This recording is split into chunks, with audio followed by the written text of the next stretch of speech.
Es el año 5 antes de Cristo y Jesús está naciendo en un pequeño pueblo llamado Belén, en la antigua Israel. Seguramente pienses que conoces esta historia, pero no es como te la han contado. Esta es la vida de Jesús en un mapa. Vamos a recorrer todos sus pasos en su ministerio, hasta su camino a la muerte, pero también donde apareció resucitado y donde estuvo Jesús por última vez. Es el año 5 antes de Cristo. Israel era un pueblo aplastado por el puño de hierro de Roma. Llevaban 400 años sin escuchar la voz de Dios, pero seguían esperando una señal, aferrados a la fe de que un día llegaría el Mesías a liberarlos de la esclavitud.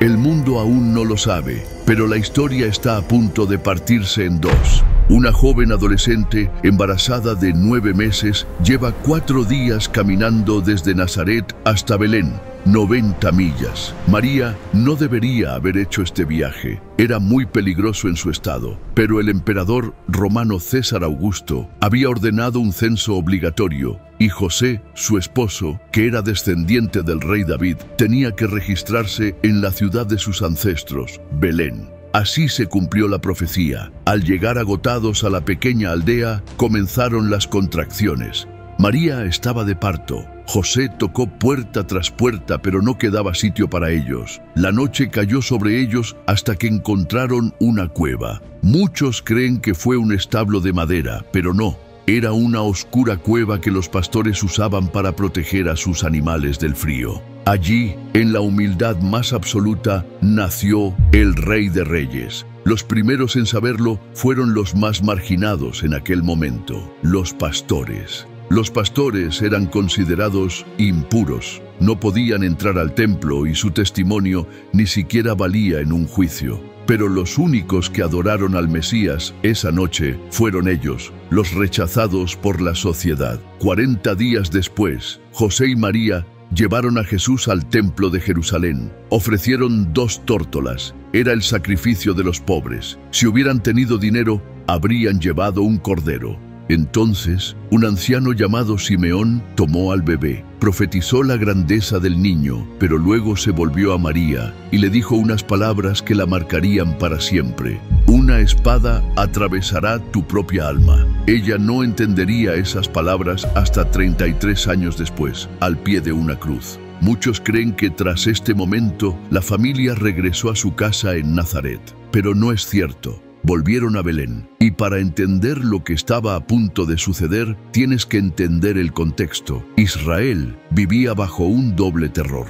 Los impuestos romanos se llevaban el 40% de todo lo que la gente ganaba. Las crucifixiones eran un espectáculo público y constante, una advertencia para cualquiera que pensara en rebelarse. Y gobernando sobre este caos estaba Herodes el Grande, un rey paranoico, brutal, y en ese momento un hombre moribundo. Porque mientras Jesús crecía, Herodes agonizaba. Tenía gangrena en sus genitales y cada día el dolor lo volvía más paranoico. Este era el hombre que había ahogado a su esposa favorita, Mariamne, el que había ejecutado a 3 de sus propios hijos por miedo a que le quitaran el trono. Y entonces llegaron ellos. Los llamamos Reyes Magos, pero no eran reyes, y no llegaron la noche del nacimiento. Eran magos, astrónomos sacerdotes de Persia. Habían visto algo extraordinario en el cielo, probablemente una conjunción de Júpiter y Saturno, y viajaron durante 2 años siguiendo la señal en el cielo. Los magos entraron a Jerusalén y preguntaron inocentemente: ¿dónde está el que ha nacido rey de los judíos? Herodes no había nacido rey. Roma lo había nombrado. No tenía sangre de David. Y estos extranjeros hablaban de alguien que sí había nacido para reinar. Entonces Herodes convocó a los principales sacerdotes y les preguntó: ¿dónde debe nacer el Cristo? Ellos sabían perfectamente la respuesta: en Belén de Judea. Estaba a solo 10 kilómetros de distancia, un par de horas caminando, y ni uno solo de ellos fue para verificarlo. Los magos viajaron 2 años para adorarlo. Los sacerdotes no caminaron 2 horas. Estos serían los mismos líderes religiosos que 33 años después gritarían con cobardía: ¡crucifícalo! Cuando los magos encontraron a Jesús en Belén, ya no era un bebé, era un niño pequeño. Le ofrecieron sus regalos proféticos: oro para un rey, incienso para un dios y mirra para su muerte. Y advertidos en un sueño, regresaron a su tierra por otro camino. Herodes esperó a que los magos regresaran a su palacio, y cuando entendió el engaño, su furia explotó. Ordenó la matanza de todos los niños menores de 2 años en Belén y sus alrededores. Belén era pequeña, solo había unos 20 o 30 niños. Para los historiadores romanos era otra atrocidad más de Herodes, ni siquiera la registraron. Pero para las madres de Belén, el mundo se acabó esa noche. De repente, un ángel despertó a José: levántate y toma al niño y a su madre, y huye a Egipto, y permanece allá hasta que yo te diga. Pero desde Belén hasta Egipto había más de 400 millas. ¿Con qué dinero harían ese gran viaje? Dios ya lo había provisto. El oro de los magos se convirtió en el dinero que financió su exilio y salvó la vida de Jesús. Así se cumplió otra profecía: de Egipto llamé a mi hijo. Todo tenía que suceder exactamente así. Esa misma noche huyeron de Belén y emprendieron el largo viaje de varias semanas hasta llegar a Egipto. Se cree que se refugiaron en Alejandría, porque allí había una gran comunidad judía. Meses después, Herodes murió de la forma más grotesca imaginable. Los gusanos lo devoraron por dentro. El hedor era insoportable. La noticia recorrió el imperio. El monstruo había caído, pero José no regresó cuando escuchó la noticia. Esperó hasta que un ángel le dijo: levántate, toma al niño y a su madre, y vete a tierra de Israel, porque han muerto los que procuraban la muerte del niño. Después de meses en el exilio, finalmente Jesús, María y José regresaron a Israel. Jesús ya era un niño de unos 2 o 3 años. Decidieron volver por la ruta costera, evitando Jerusalén, un viaje de más de 600 kilómetros. Pero cuando se acercaban a las fronteras de Judea, José escuchó una noticia que lo detuvo en seco. Arquelao, el hijo de Herodes, ahora reinaba en lugar de su padre, y era incluso más cruel. Había empezado su mandato masacrando a 3000 judíos durante una celebración en el templo. El miedo los paralizó, pero de nuevo un ángel habló a José en sueños y le dijo: no vayas a Judea, ve a Galilea. Sin dudar, José obedeció, tomó a María y al niño y subieron hacia el norte, atravesando valles y colinas. Así, Dios desvió a la familia hacia el norte, a una pequeña aldea en Galilea llamada Nazaret. Este pueblo no aparece ni una sola vez en el Antiguo Testamento. Era una aldea de apenas 300 personas, un lugar donde nadie, absolutamente nadie, buscaría al Mesías. Pero Nazaret escondía un secreto. A solo 6 kilómetros pasaba la Vía Maris, la autopista internacional que conectaba imperios. Desde las colinas de su pueblo, un joven Jesús podía ver el Valle de Armagedón, el escenario de la batalla final. Y a 1 hora de camino estaba Séforis, una capital cosmopolita y bulliciosa que Herodes Antipas estaba reconstruyendo. Jesús no creció aislado del mundo, creció viendo el mundo pasar, escondido a plena vista. Dios eligió esconder a su hijo donde nadie lo buscaría, pero donde todos lo verían sin reconocerlo. El Hijo de Dios creció como un niño más, en un pequeño hogar rodeado de sus padres. Pero aquí empieza el silencio en las Escrituras. De los siguientes 30 años de Jesús, solo conocemos un único momento. Cuando Jesús cumplió 12 años, se convirtió en un joven adulto según la ley judía y por primera vez podía acompañar a sus padres a celebrar la Pascua en la ciudad santa, Jerusalén. Emprendieron el viaje, una caminata de más de 100 kilómetros hasta el corazón espiritual de Israel, el templo. Pero en camino de vuelta a casa, Jesús desapareció. María y José viajaban en una caravana con un grupo y durante un día entero pensaron que Jesús estaba con otro grupo.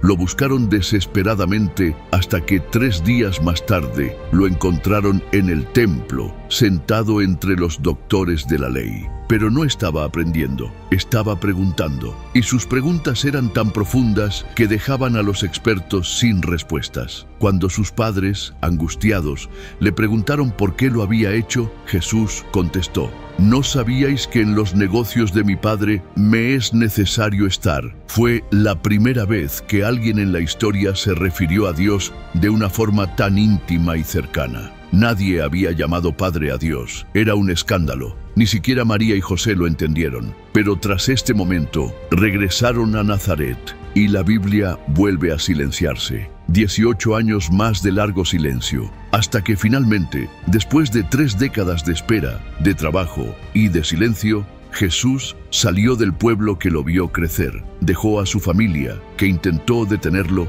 y caminó hacia el río Jordán, donde un profeta llamado Juan estaba bautizando. ¿Sabías que la historia de Jesús comienza literalmente en el lugar más bajo del mundo?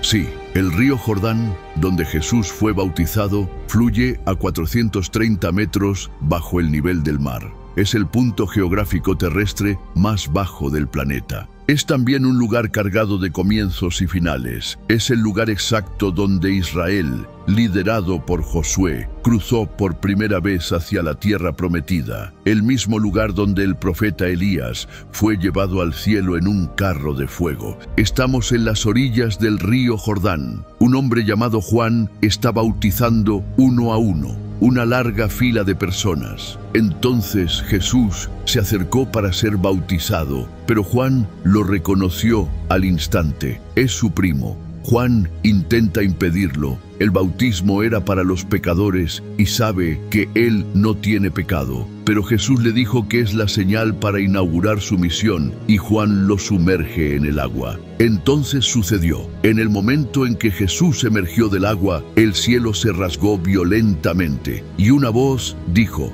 «Este es mi Hijo amado». Por primera vez en la historia, la Trinidad se manifestó junta. El Padre habló, el Espíritu descendió como una paloma y el Hijo salió del agua. El silencio había terminado. El Mesías ha sido presentado a Israel. Entonces el Espíritu Santo lo llevó hasta el vasto desierto de Judea. Allí Jesús ayunó durante 40 días y 40 noches y fue tentado por Satanás sin descanso. Fueron 40 días de ataques constantes, aunque solo conocemos las 3 tentaciones finales, las 3 que casi lo quiebran. Pero Jesús vence todas las tentaciones y derrota a Satanás. Está agotado, pero ahora está preparado para iniciar su ministerio.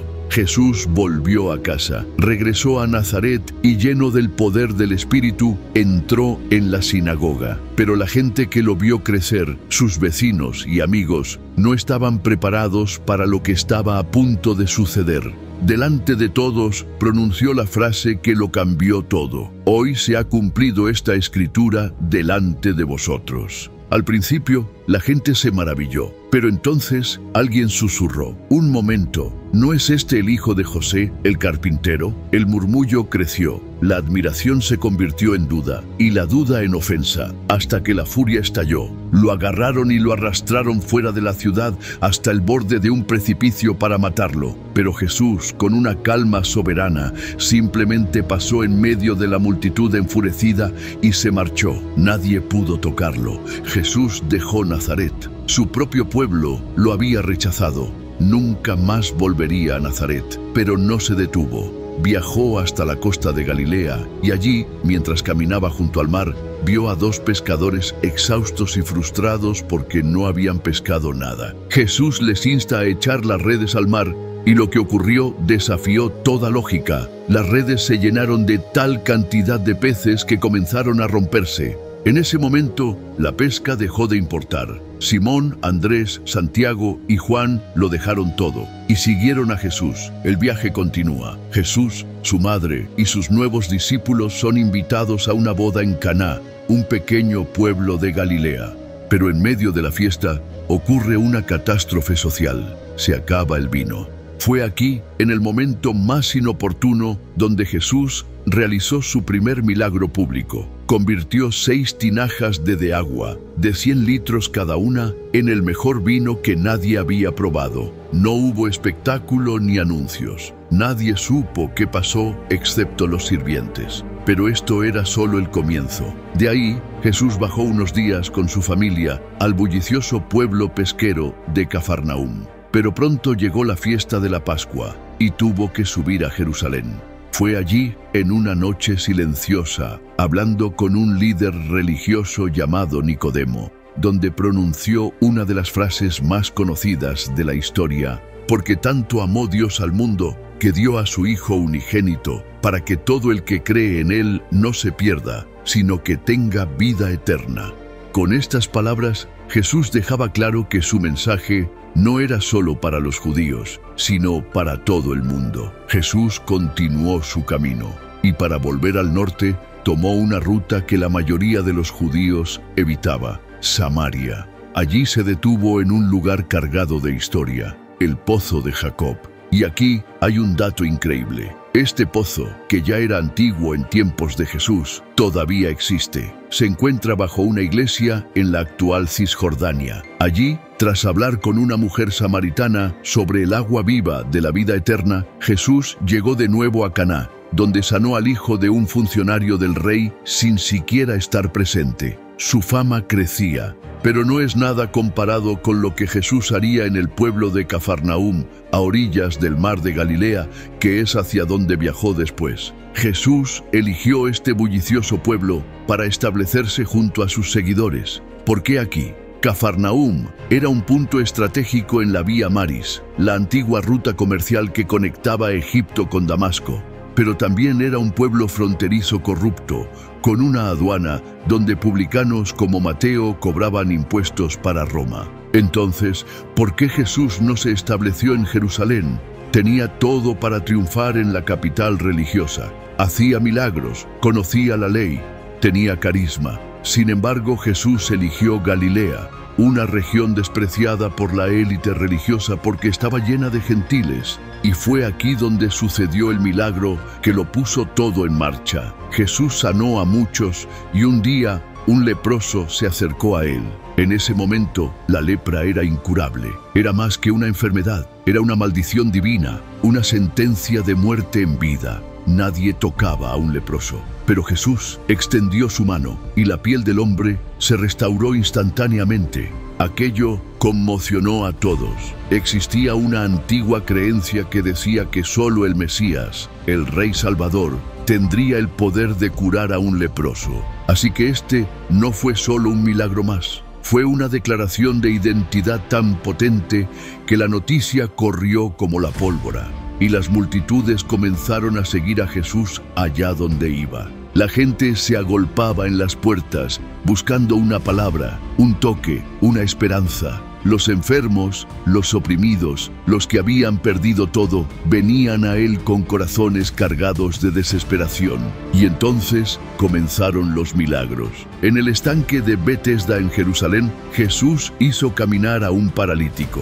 Pero el milagro fue lo de menos. Jesús hizo algo que congeló la sangre de los fariseos. Se comparó con Dios. Dijo que Él tenía el poder de dar vida igual que el Padre. Los judíos llevaban 400 años sin escuchar a un profeta. Y ahora este joven afirmaba ser no solo un profeta, sino el rey prometido que derrotaría a Roma. Para los líderes religiosos, esto era una blasfemia intolerable. A partir de ese momento, ya no solo querían discutir con él, empezaron a planear activamente cómo podrían matarlo. Después de Jerusalén, Jesús se dirigió al río Jordán para bautizar junto a su primo Juan, pero la tragedia golpeó. El rey Herodes, enfurecido por las críticas de Juan, ordenó su arresto. Poco después, Juan sería ejecutado. Con su primo en prisión, Jesús volvió con sus seguidores a la región de Galilea y allí eligió a 12 hombres, pescadores, cobradores de impuestos, celotes, y juntos recorrieron 9 ciudades de Galilea. Jesús decía: «Vamos a los lugares vecinos para que predique también allí,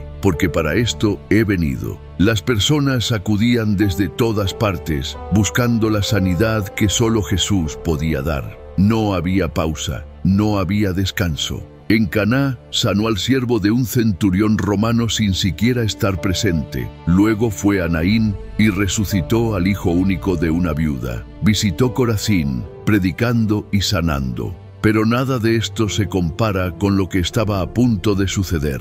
Jesús volvió a Galilea para preparar el discurso más importante de su vida, el Sermón del Monte. La fama de Jesús se había extendido por toda la región. Las colinas alrededor del mar estaban llenas, el aire cargado de expectativa. Entonces Jesús apareció en la cima de una colina y pronunció el discurso más revolucionario de la historia. Jesús tomó todo lo que el mundo admiraba, la fuerza, el dinero, el poder, y lo puso del revés. Declaró herederos del reino a los pobres, a los que lloran, a los mansos y a los perseguidos. Ordenó amar también a los enemigos y a poner la otra mejilla. Frente a una multitud de pescadores, campesinos y olvidados, proclamó: «Vosotros sois la sal de la tierra, vosotros sois la luz del mundo». Y les dio una misión: vivir al contrario a todo lo que el sistema premia. Este discurso cambió el curso de la civilización occidental. Fue tan revolucionario que aún hoy sigue rompiendo todos los sistemas establecidos. Desafió las creencias de su tiempo y de todos los tiempos, y redefinió el éxito y la felicidad. Cuando terminó el sermón, Jesús miró al otro lado del mar de Galilea, hacia la región de Gadara, una tierra de gentiles, y junto a sus 12 discípulos subieron a una barca para cruzarlo. En medio del mar se levantó la mayor tormenta que habían visto nunca. El pánico se apoderó de ellos. Pero Jesús, con solo 3 palabras, silenció la tormenta.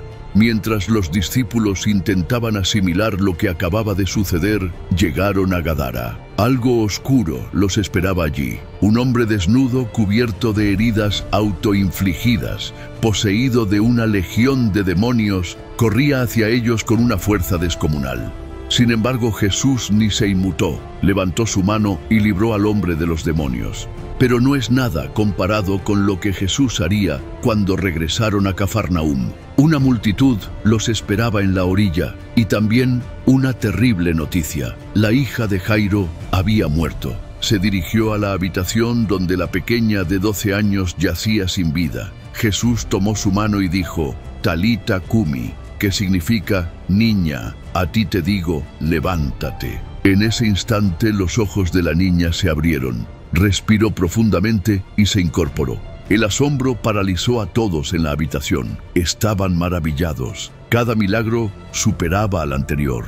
Jesús no solo sanaba enfermedades, sino que tenía poder sobre la misma muerte. Jesús les advirtió seriamente: «No digáis a nadie lo que ha sucedido». Pero la noticia no podía ser contenida. Mientras salían de la casa, los murmullos comenzaban a extenderse. Los enfermos, los desesperados, los curiosos, todos se agolpaban alrededor del Maestro, ansiosos por una palabra. Jesús, consciente del peso que llevaba, decidió cruzar al otro lado del mar de Galilea para encontrar un momento de tranquilidad. Pero la calma duró poco. Cuando llegaron a la orilla en Betsaida, una multitud los esperaba. Jesús, en lugar de retirarse, estuvo horas predicando sobre el reino de Dios. Y cuando el hambre se extendió en la gran multitud, con solo 5 panes y 2 peces, alimentó a más de 5.000 personas. El pan se multiplicaba en las manos de los apóstoles mientras lo partían.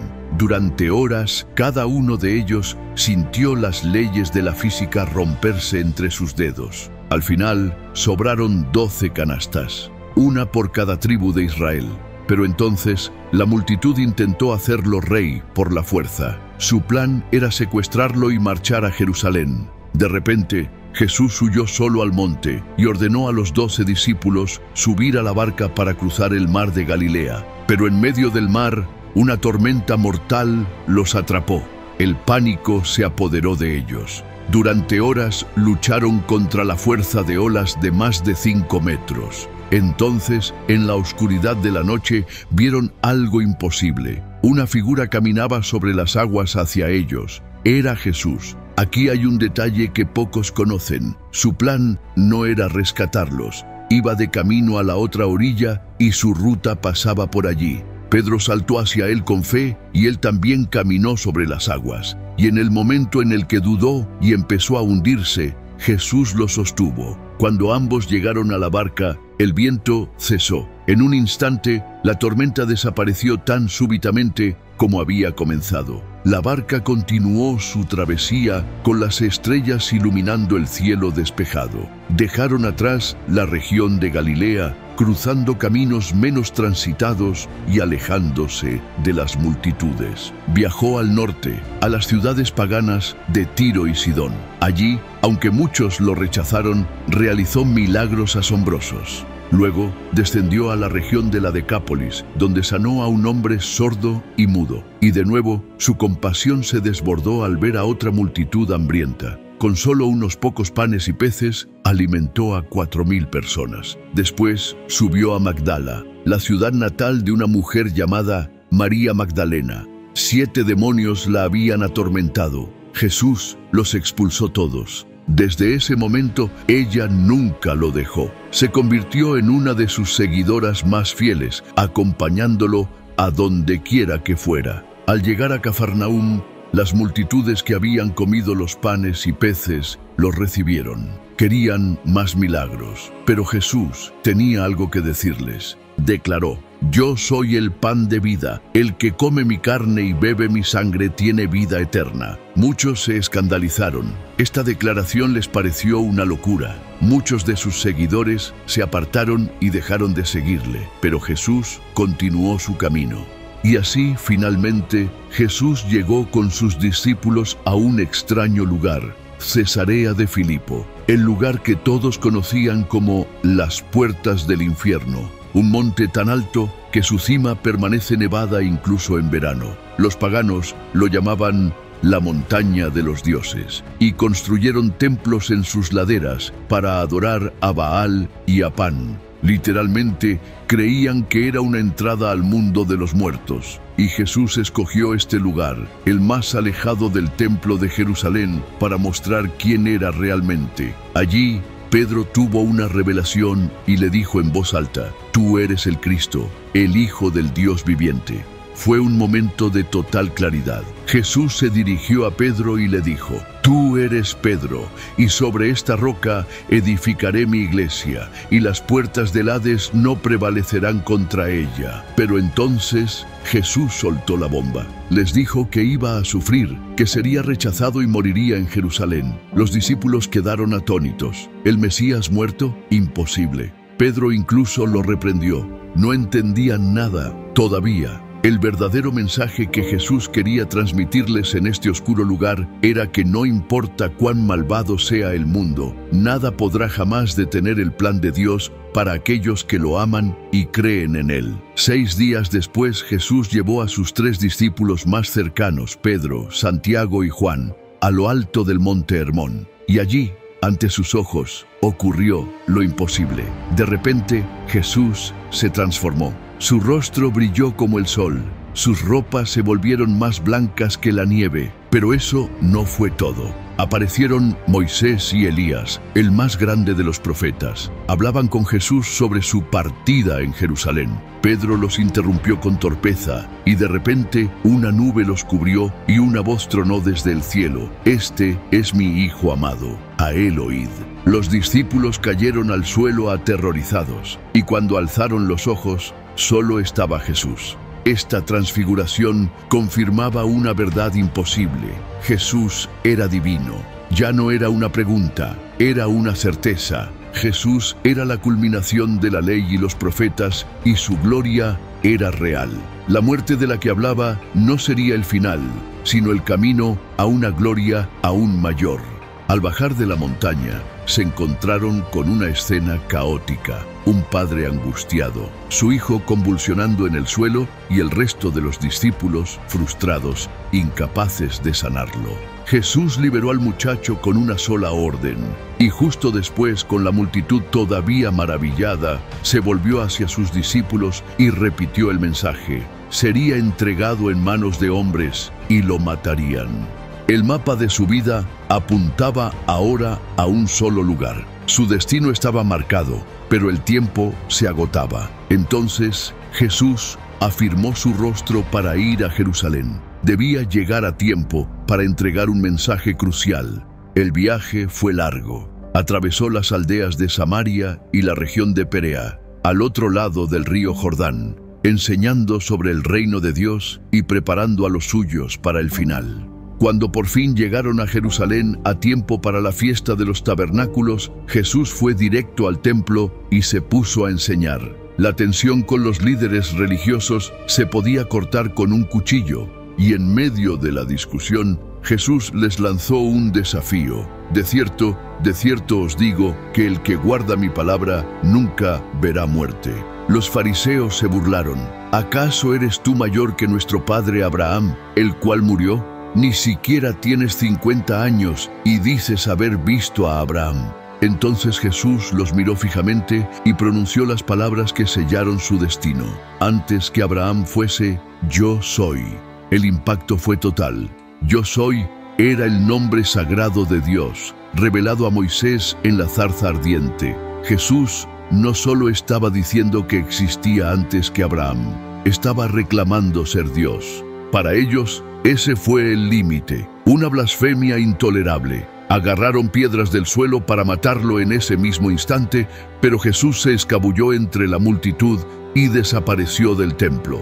Su hora todavía no había llegado. Escapó a Betania, a casa de sus amigos María, Marta y Lázaro. Necesitaba tiempo, pero el tiempo era exactamente lo que no tenía. Cuando las aguas se calmaron, Jesús volvió a Jerusalén, y fue allí donde sanó a un ciego en la piscina de Siloé, un lugar que, por cierto, todavía puedes visitar hoy en día. Pero esta nueva demostración de poder solo avivó el fuego. Durante la fiesta de la dedicación, conocida hoy como Hanukkah, los líderes religiosos lo acorralaron en el templo. Le exigieron una respuesta clara. ¿Eres tú el Mesías, el Rey Salvador que esperamos? Dínoslo abiertamente. De nuevo, Jesús los dejó sin palabras. Les dijo, yo y el Padre uno somos. Esas fueron las 5 palabras. La declaración definitiva. Otra vez, obtuvo la misma reacción. Volvieron a tomar piedras para ejecutarlo por blasfemia. Y por segunda vez, Jesús logró escapar, esta vez huyendo a la región de Perea. Fue allí donde recibió una noticia terrible. Su amigo Lázaro estaba gravemente enfermo en Betania, pero Jesús no fue a salvarlo. Esperó 2 días completos. Sus discípulos no lo entendían. Cuando finalmente llegaron a Betania, Lázaro llevaba 4 días muerto y enterrado. Entonces Jesús hizo algo que provocaría que casi toda la nación lo aclamara como rey. El milagro público más grande de su vida estaba a punto de suceder. Marta, con el corazón roto, le dijo, «Señor, si hubieras estado aquí, mi hermano no habría muerto». Entonces Jesús la miró y le dijo, «Yo soy la resurrección y la vida. El que cree en mí, aunque esté muerto, vivirá». Y frente a la tumba, con una voz que retumbó con autoridad divina, gritó, «Lázaro, sal fuera». De repente, el hombre que había estado muerto salió caminando de la tumba. Fue el milagro más público y desafiante de todos. Ya no había vuelta atrás. La noticia explotó como la pólvora. Toda Jerusalén hablaba de la resurrección de Lázaro. Este milagro fue la gota que colmó el vaso para los líderes religiosos. El Sanedrín, el Consejo de Gobierno judío, convocaron una reunión de emergencia. Estaban aterrados. Caifás, el sumo sacerdote, argumentó que Jesús debía morir porque si todo el pueblo lo seguía, el emperador de Roma vería una rebelión y destruiría la nación. Pero esa no era la verdad. Estaban celosos, llenos de envidia de que las multitudes le seguían a él y no a ellos. Votaron y la decisión fue unánime. Jesús debía ser ejecutado. Desde ese día, planearon su muerte de forma oficial. El final se acercaba y Jesús lo sabía. Era el momento de cumplir el propósito para el que había nacido, morir. Tras predicar en Perea y Jericó, volvió a Betania. Allí, 2 semanas antes de su muerte, María le ungió los pies con un perfume carísimo. «Para mi sepultura», dijo Jesús en voz baja. Ella fue la única que entendió. El momento exacto había llegado, la Pascua. La semana final de su vida fue una obra maestra de provocación. Comenzó con la entrada triunfal. Jesús se dirigió a Jerusalén y la noticia de que el hombre que había resucitado a un muerto estaba allí, tan cerca de Jerusalén, atrajo a una multitud gigantesca. Entonces Jesús montó en un pollino y comenzó a bajar del monte de los Olivos hacia la ciudad, cumpliendo la profecía de Zacarías 9. La multitud lo recibió como a un rey, agitando palmas y gritando: «Hosana, bendito el que viene en el nombre del Señor, el Rey de Israel». Al día siguiente, Jesús entró en el templo y al ver el mercado en que habían convertido la casa de su padre, se llenó de ira. El patio de los gentiles, el único lugar donde los no judíos podían orar, se había convertido en un mercado ruidoso y corrupto. Hizo un látigo con unas cuerdas y desató el caos. Volcó las mesas de los que cambiaban dinero, liberó a los animales y expulsó a los cambistas y mercaderes, mientras gritaba: «Escrito está,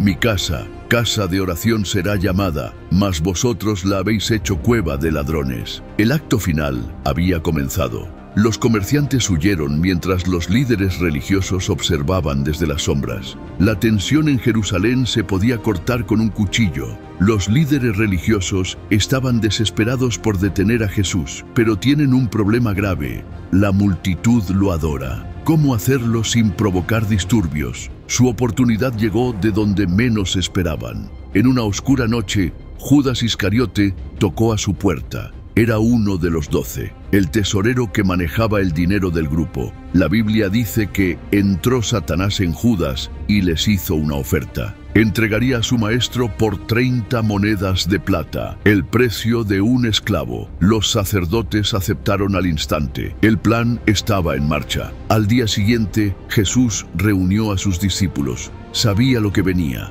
Iban a celebrar la Pascua, pero esta cena sería la última. Durante la cena, Jesús soltó una bomba: «De cierto os digo que uno de vosotros me va a entregar». Un murmullo recorrió la mesa. Entonces Jesús mojó el pan y se lo dio a Judas. «Lo que vas a hacer, hazlo pronto». El corazón de Judas martilleaba en su pecho. Se levantó sin decir palabra y salió hacia la oscuridad. El traidor había sido revelado. Los demás no entendían qué acababa de pasar. Entonces Jesús tomó el pan, lo partió y dijo: «Esto es mi cuerpo». Luego tomó la copa de vino: «Bebed de ella todos, porque esto es mi sangre del nuevo pacto, que es derramada por muchos para perdón de los pecados». Los discípulos bebieron sin comprender que estaban presenciando el nacimiento de un sacramento que 2000 años después seguiría celebrándose. Y justo cuando pensaban que la noche no podía ser más intensa, Jesús hizo algo inesperado. Se quitó el manto y uno por uno comenzó a lavarles los pies. Solo esclavos gentiles hacían esto. El maestro se arrodillaba como un siervo, enseñando que el liderazgo en su reino se basaba en la humildad y el servicio a los demás. Terminada la cena, salieron hacia el monte de los Olivos. Jesús no cambió el plan. Judas sabía que Jesús, al terminar la cena, se dirigiría a un jardín llamado Getsemaní, justo fuera de las murallas de Jerusalén, donde a menudo iba a orar hasta altas horas de la noche. De hecho, este jardín de olivos todavía existe hoy. Algunos de estos olivos tienen más de 2000 años. Podrían ser los mismos bajo los que Jesús oró esa noche. Jesús se arrodilló para orar, pero su angustia era tan profunda que ocurrió algo inexplicable. La Biblia dice que su sudor se convirtió en grandes gotas de sangre que caían hasta la tierra. Esto no es solo una metáfora. Es una condición médica real y extremadamente rara llamada hematidrosis, donde el estrés extremo puede hacer que los capilares de la piel se rompan y la sangre se mezcle con el sudor. Jesús sabía el dolor físico y espiritual que le esperaba. Aún así, su oración fue de total sumisión: «Padre, no se haga mi voluntad, sino la tuya». De pronto, el silencio se rompió. Antorchas, espadas y el ruido de una multitud. Judas había llegado con los guardias del templo para arrestarlo. Un beso en la mejilla fue la señal, el beso de la traición. Pedro sacó su espada y le cortó la oreja a un siervo del sumo sacerdote. Pero Jesús la tocó sanándola al instante y le dijo: «El que a espada hiere, a espada morirá». Y entonces ocurrió lo impensable. Al ver a Jesús arrestado, todos los discípulos huyeron. Todos. Los mismos que horas antes juraron defenderlo hasta la muerte, lo abandonaron. ¿Por qué? ¿Qué cambió en un instante para que su lealtad se desvaneciera? Todo tendrá más sentido en un momento, pero primero tienes que ver lo que le sucede a Jesús a continuación. Los soldados arrastraron a Jesús a través de la oscuridad hacia la ciudad alta. Era un barrio exclusivo, donde vivían los ricos y poderosos. Aquí, en una lujosa mansión, esperaba a Anás, el antiguo sumo sacerdote. Los sacerdotes judíos reinaban como monarcas sobre su pueblo, pero no tenían autoridad para ejecutar a nadie. Necesitaban la ayuda de alguien más. ¿De quién? Esa pregunta marcaría las siguientes horas. Los juicios judíos estaban prohibidos de noche por su propia ley. Estaba prohibido juzgar durante la Pascua. Estaba prohibido ejecutar el mismo día del veredicto. Esa noche, los líderes religiosos rompieron todas sus propias reglas. Anás interrogó a Jesús: ¿Dónde están tus seguidores? ¿Qué es lo que enseñas? Lo que Anás no sabía era que dos de sus discípulos más cercanos, Pedro y Juan, estaban allí mismo, escondidos entre la multitud, observando todo en silencio. Jesús respondió con calma: He hablado abiertamente. Pregunta a quienes me escucharon en el templo. Por esta respuesta, un guardia lo abofeteó. Fue el primer golpe de muchos, pero lo peor estaba por llegar. Jesús estaba a punto de decir algo que sellaría su destino y haría que casi todos se volvieran en su contra. Pero antes de que Jesús pronunciara esas palabras fatídicas, algo terrible estaba ocurriendo fuera, en el patio. Mientras interrogaban a Jesús, Pedro esperaba en el patio. Una sirvienta lo miró fijamente. Tú estabas con Jesús. No lo conozco, mintió Pedro. 2 veces más lo reconocieron. 2 veces más negó a su maestro. Entonces cantó el gallo. En ese instante Jesús, golpeado y ensangrentado, cruzó el patio. Sus ojos se encontraron con los de Pedro. Cristo había predicho exactamente esto. Antes de que el gallo cante, me negarás 3 veces. Pedro huyó llorando amargamente. Se acercaba la medianoche. Ahora llevaban a Jesús ante el sumo sacerdote en funciones, Caifás. Caifás llevaba tiempo planeando esta noche. Miró a Jesús y le exigió: ¿Eres tú el Cristo, el Hijo de Dios? Y Jesús respondió: Yo soy. Y veréis al Hijo del Hombre sentado a la diestra del poder. Jesús no estaba improvisando, estaba citando la profecía de Daniel 7, escrita 500 años antes. Al apropiarse de este texto, Jesús no solo decía ser el Mesías, acababa de proclamar ser Dios mismo. El veredicto fue instantáneo: culpable de blasfemia. Ya tenían su excusa para acabar con él. Pero aquí surge un problema. Los líderes judíos no podían ejecutarlo. Judea estaba bajo el dominio de Roma, y solo la autoridad romana podía dictar una sentencia de muerte. Necesitaban a Poncio Pilato. El sol empezaba a salir. Jesús se enfrentaba a un tercer juicio, ahora formal, con todo el consejo judío. Mientras tanto, en otra parte de la ciudad, Judas corría hacia el templo. Parecía que la influencia de Satanás lo había abandonado, porque una culpa insoportable lo aplastaba. Fue ante los sacerdotes, arrojó las 30 piezas de plata y gritó: «He pecado, entregando sangre inocente». Pero su confesión no cambió nada. Salió del templo, probablemente por estas puertas, y se dirigió a un valle cercano, el valle de Hinnom. Y aquí es donde todo conecta. Este valle, Gehenna, el mismo del que hablamos al principio, es el lugar maldito que dio nombre al infierno, un lugar de maldad y sacrificio pagano.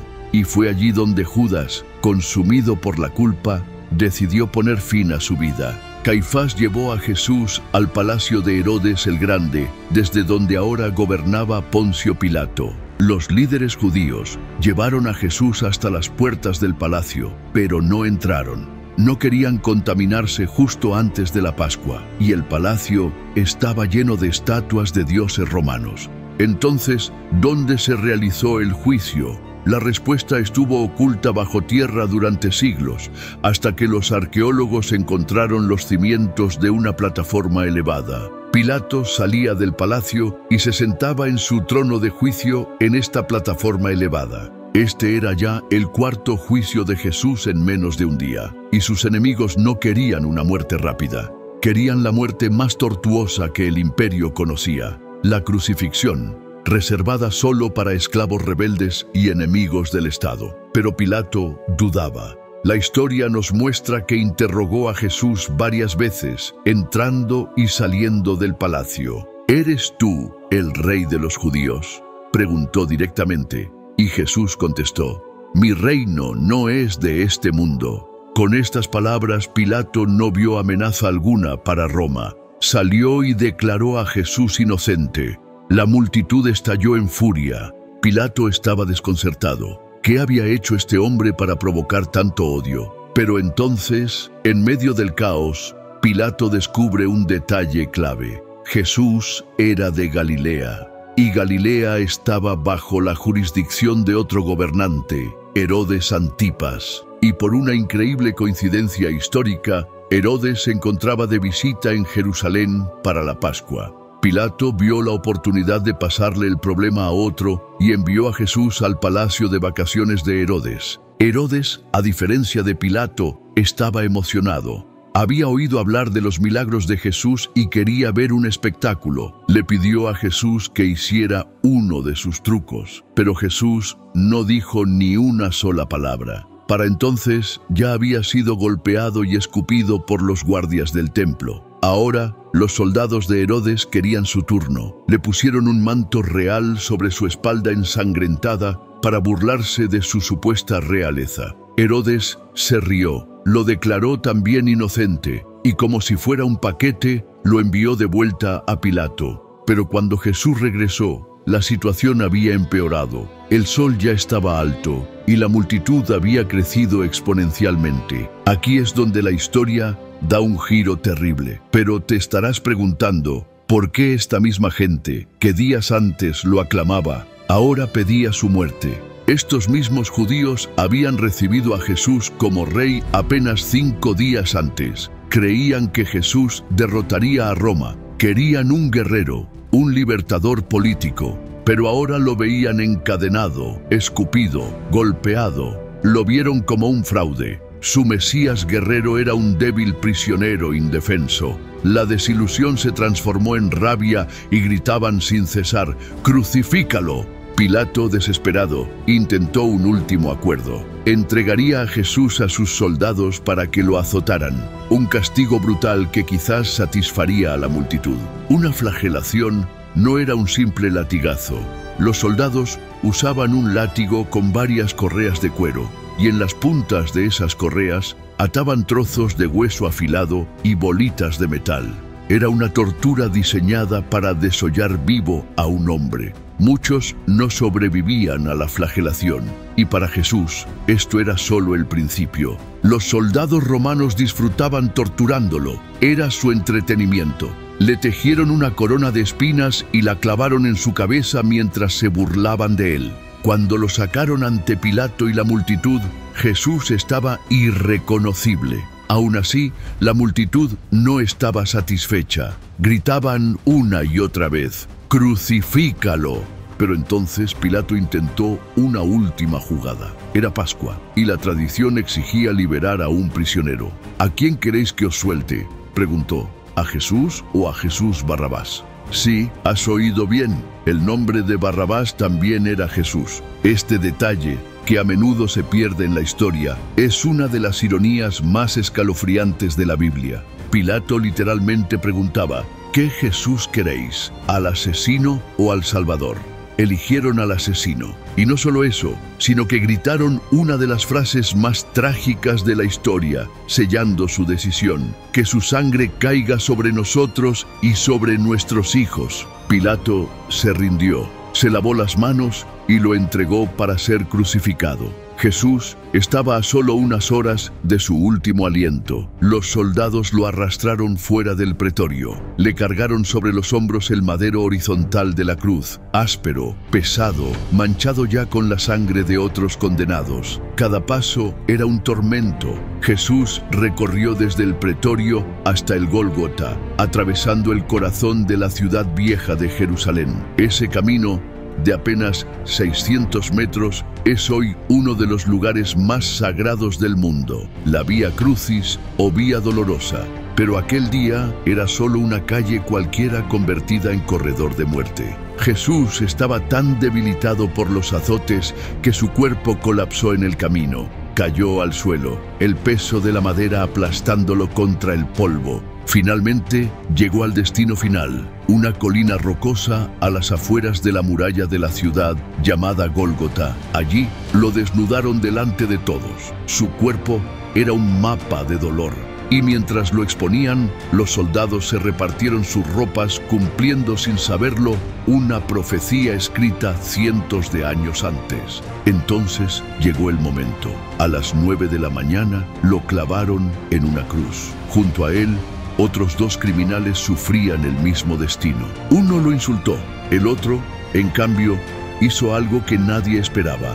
Reconoció su culpa y reconoció la inocencia de Jesús. La mayoría de la gente cree que alguien crucificado moría por el dolor o la pérdida de sangre de los clavos.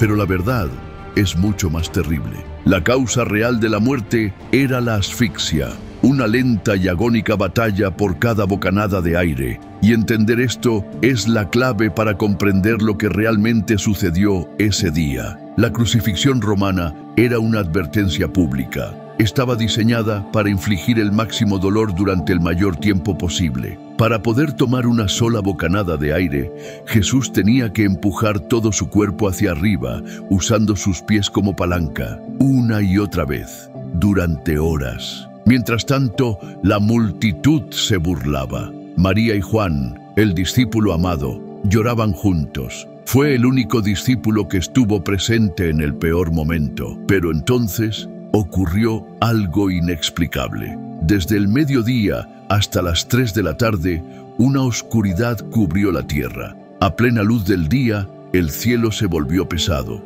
denso. Era como si la creación entera contuviera la respiración. El Cordero estaba cargando con el peso del pecado del mundo. Y en medio de esa extraña penumbra, Jesús exhaló sus últimas palabras. Todo está cumplido. Esa era su misión. No le arrebataron la vida. Él la entregó. Él sufrió voluntariamente por cada error que tú y yo hemos cometido. En ese instante, la tierra reaccionó. Un terremoto partió el templo de Jerusalén en 2. La barrera simbólica entre Dios y la humanidad quedaba rota. El acceso al Padre ya no estaría limitado, pero Jesús no solo derrotó a la muerte en la cruz, la venció resucitando 3 días después, porque la cruz no era el destino final, era la puerta, el principio de algo extraordinario. Para entender cómo venció a la muerte, debemos seguir sus pasos. Durante 40 días, Jesús apareció en distintos lugares del mapa, en Jerusalén, en Galilea, en el camino a Emaús. Más de 500 personas lo vieron, y muchos de estos testigos murieron por proclamar lo que vieron. Tras la muerte de Jesús, los discípulos se escondieron en Jerusalén. Los líderes religiosos habían sellado la tumba de Jesús y puesto guardias romanos. 3 días después, el domingo al amanecer, María Magdalena llegó al sepulcro junto a otras mujeres, y entonces lo imposible ocurrió. La piedra de 2 toneladas había sido removida, y la tumba estaba vacía. El cuerpo de Jesús ya no estaba allí. En medio de la confusión, María Magdalena se sentó mientras lloraba desconsolada. Entonces un hombre se acercó a ella, pero sus ojos, nublados por el llanto, no le permitieron reconocerlo, hasta que el hombre la llamó por su nombre. María. María levantó la mirada y lo reconoció. Era él. En ese instante todo cambió. Jesús estaba vivo.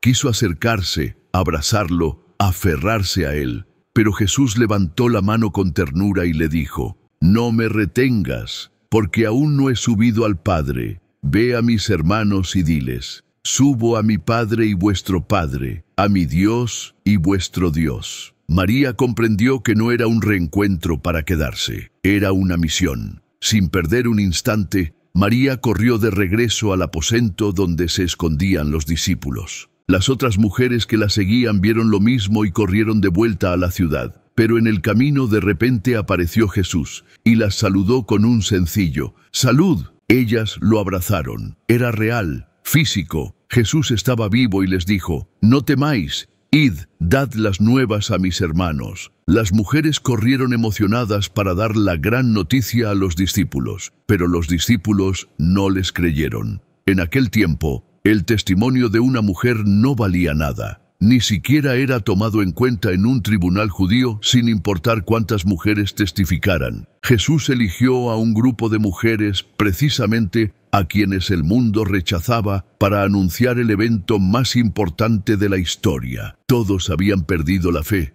menos Pedro y Juan, que corrieron al sepulcro con una chispa de esperanza. Y cuando llegaron, la tumba estaba vacía. Jesús no estaba allí. Solo encuentran las vendas, perfectamente colocadas, como si el cuerpo se hubiera evaporado dentro de ellas. El sudario de la cabeza estaba doblado aparte, en otro lugar. Un detalle extraño que Juan nunca olvidó. Pero no todos los discípulos estaban en Jerusalén esperando noticias. 2 de ellos, con el alma por los suelos, habían perdido toda esperanza. Caminaban hacia su aldea, Emaús, a unos 11 kilómetros. Para ellos, todo había terminado. En el camino, un desconocido se les unió y empezó a trazarles un mapa de las Escrituras. Desde Moisés hasta el último profeta, les explicó cómo todo apuntaba a un Mesías que debía sufrir para entrar en su gloria. Al igual que María, ellos tampoco lo reconocieron. Caminaron y hablaron con él durante horas. No fue hasta que se sentaron a cenar en Emaús, cuando Jesús tomó el pan, lo bendijo y lo partió,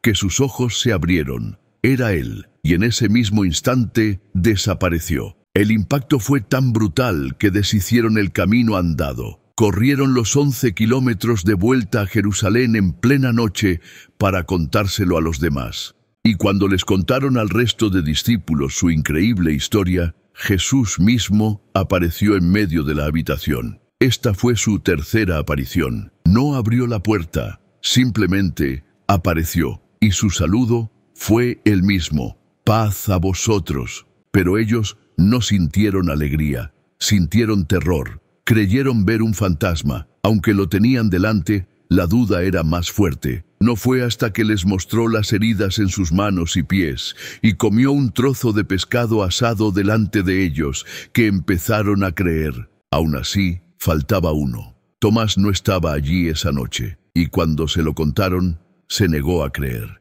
Una semana después, Jesús apareció por 4ª vez, con un propósito claro. Se dirigió directamente a Tomás y le dijo: «Pon aquí tu dedo y mira mis manos, y acerca tu mano, y métela en mi costado, y no seas incrédulo, sino creyente». Tomás no necesitó tocarlo. Cayó de rodillas y exclamó una de las mayores declaraciones de fe de toda la Biblia: «Señor mío y Dios mío». Hasta ahora, cada aparición de Jesús parecía diseñada para vencer la duda y demostrar que realmente había resucitado. Pero las últimas 3 apariciones son diferentes. Ocurren lejos de la tensión de Jerusalén, en la calma de Galilea. 8 días después, los discípulos habían vuelto a casa, a lo que sabían hacer: pescar. Estaban en su barca, desanimados, cuando un hombre desde la orilla les gritó. Era Jesús. Allí, junto al mar, Jesús miró a Pedro y 3 veces le preguntó: ¿Me amas?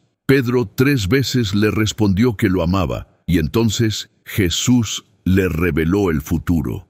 Cuando seas viejo, extenderás tus manos, y otro te ceñirá y te llevará a donde no deseas ir. Pedro no lo entendió en ese momento, pero Jesús acababa de predecir su muerte. Pedro y todos los discípulos morirían de formas horribles, crucificados, apedreados, quemados vivos, solo por decir que Jesús resucitó de entre los muertos. Creer que alguien resucitó de entre los muertos es bastante difícil de aceptar para muchos. Jesús lo sabía y por eso diseñó sus dos últimas apariciones de la siguiente forma. Jesús les pidió a los discípulos que se reunieran con él en una montaña cerca del mar de Galilea. Y ahí ocurrió algo extraordinario. No solo aparecieron los 11 discípulos, sino también a 500 de sus seguidores. De repente, ya no hablamos de 11 testigos, hablamos de 500 personas que afirmaban haber visto a Jesús resucitado. Esto explica por qué el cristianismo explotó y se convirtió en la fe de más rápido crecimiento en la historia.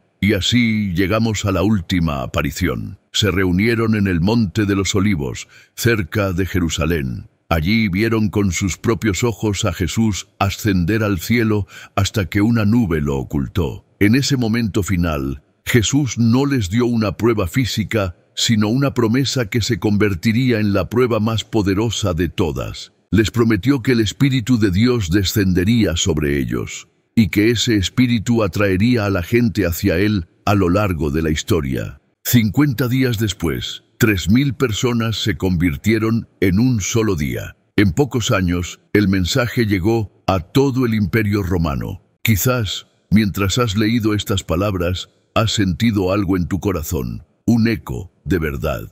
Quizás sabes en lo profundo que estos eventos son reales, pero te sientes demasiado perdido o indigno para acercarte a Él. Quiero decirte algo. Jesús vino al mundo para salvarte, y lo hizo muriendo en una cruz, pagando el precio por tus errores y los míos, para que pudieras conocer a Dios. Y para que este mensaje llegue a más personas que no conocen a Jesús, nos ayudaría mucho que dejaras tu me gusta en este video. Deja tu comentario agradeciendo a Dios darnos su regalo más grande, la vida eterna a su lado. Y si tienes que compartir un mensaje, que sea este, porque este es el mensaje más poderoso y transformador que existe. Muchas gracias por tu apoyo. Bendiciones para ti y tu familia.